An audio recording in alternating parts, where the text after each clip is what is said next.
welcome back to another Charlie Frost vlog. What an absolute pleasure it is for you to click on this video.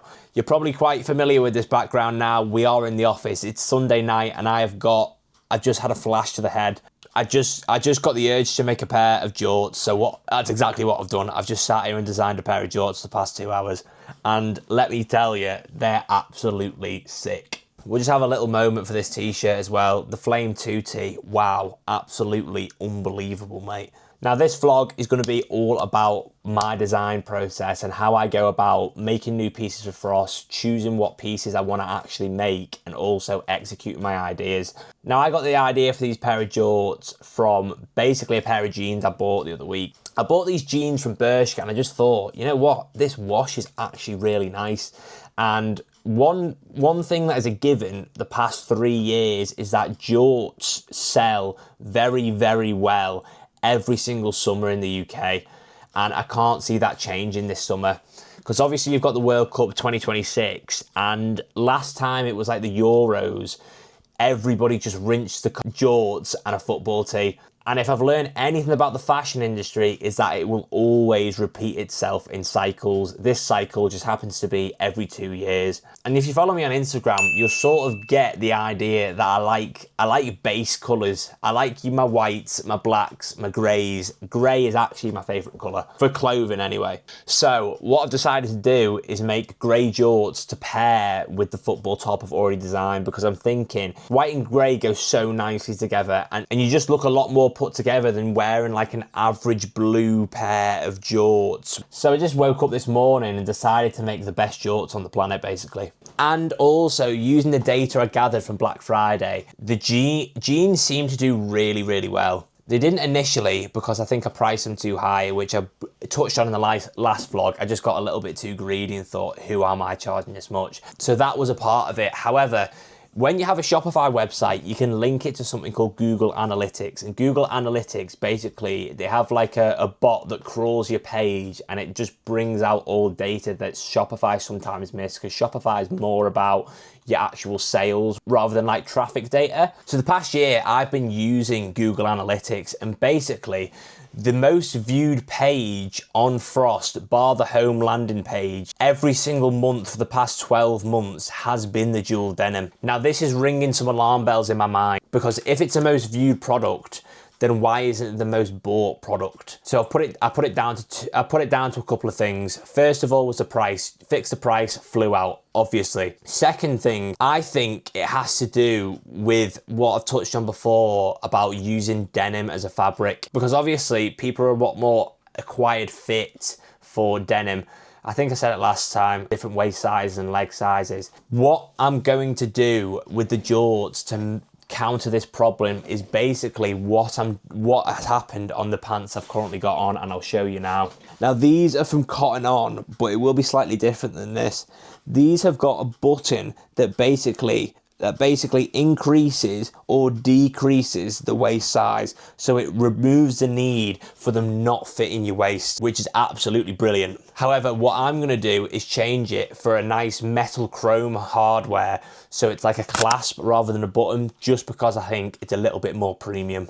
This way, if someone's and ahhing between sizes, they don't really have a choice to make. You've made the choice for them, because even if they get a medium, they can probably put it down to a small by adjusting the waist themselves with the hardware that's already on it. And this way, it's very easy to market them as well because you're solving a problem for someone. The best way to sell a product is by solving problems that people have. And this is a big problem that a lot of people have with jeans, is it don't fit right on the waist. And if you're like me and you've got the sluttiest waist alive, that you'll have that problem. Like I have jeans that 30-inch waist and they will, I'll put them on and they will literally just fall off me. Not trying to brag or anything. This page is all about honesty as well. So I thought I would just say I did actually have an idea of removing the adjustable waist on the side and basically upselling a belt with it. But I thought that's a little bit scummy. I'd rather just fix a problem in one product rather than trying to increase the average order value, because if people like my stuff once, they'll like my stuff again. So I don't need to try and recuperate as much revenue at once, because that's just fallen into the trap of being pure greedy. And I've fallen into that trap before, and it's not a very nice place to be. I've just been made aware of something that I made the same mistake of last year, and that is Chinese New Year.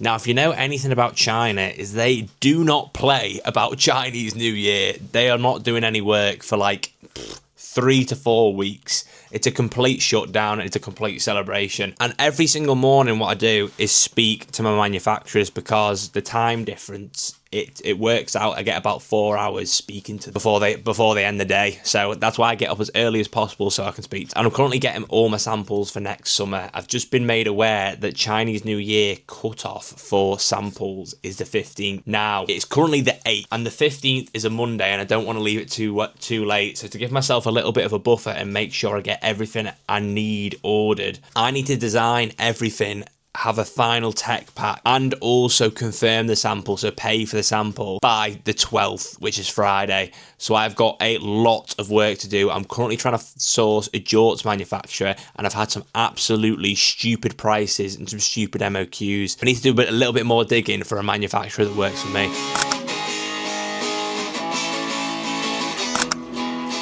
When I'm designing, all I'm really doing is making clothes that I think are actually sick.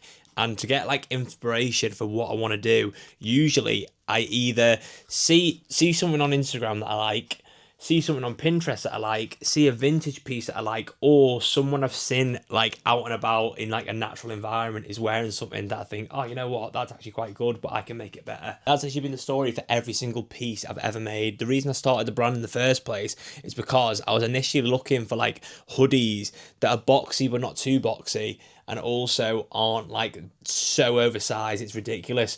So instead of waiting around for someone else to try and make one, I just thought, you know what, I'm just going to make this myself. And that's exactly what I did. The weird thing about designing, though, is that you have to do it backwards in terms of the seasons. So right now it's winter, but I'm designing for summer, and in summer I'm designing for winter, which can get a little bit confusing, but it is needed because you need to have all your samples ready for when the weather actually changes. Because if you're designing in summer and dropping in summer, the timeline is just far too long. So always make sure you have a bank of designs ready to go, and have also got them sampled. When you design as well, don't worry about it if you think, oh, this looks something similar to what's already happened, because I mentioned it on this channel before about Virgil Abloh's 3% rule. As long as you take something and change it 3%, it's basically your idea.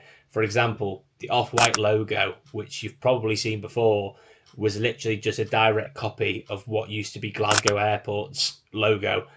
Virgil saw it when he landed in Scotland and thought, that's cool, I'll have that. And you can do the exact same. Like everything I've done sort of has either pretty obvious references to it or pretty discreet. This Box logo, what does Box logo remind you of? Supreme.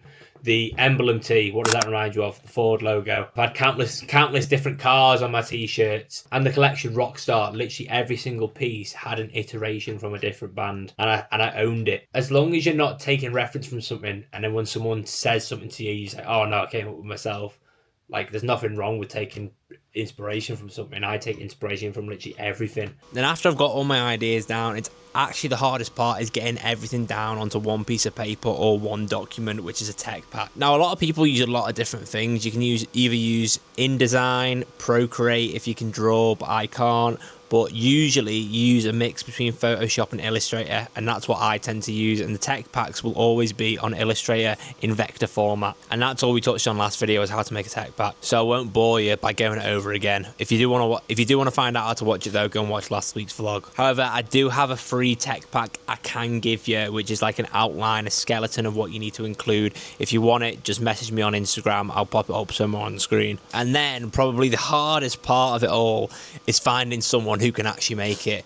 I could speak about finding different manufacturers for ages, because if I want to make one product, say we run with the example of the jorts I'm making, I have contacted over 10 different factories for 10 different prices, 10 different sample prices, and I've given them all the same tech pack just to see what the difference actually is and who I want to work with, because you will never message the first one and just instantly work with them, and if you do, you've most likely chose the wrong person. And another little thing actually I do in every tech pack is make a mistake. Now, I do this on purpose to make sure that the manufacturer is actually reading what I want. So for example, on the jorts tech pack it said on customization details, back embroidery, but there was no back embroidery, and only 1 or 2 manufacturers actually asked me about it, and they're the 2 I'm currently deciding who to work with, because the others just completely disregarded it. And you want your manufacturer to be on the ball and take care of you, because at the end of the day, you're putting your name to something that you've designed and you want it to be perfect. So you need someone else who wants the same level of attention to detail as you. However, I might go over that in a different video, because it is a whole different can of worms. It's finding a manufacturer, and it is not the easiest thing on the planet.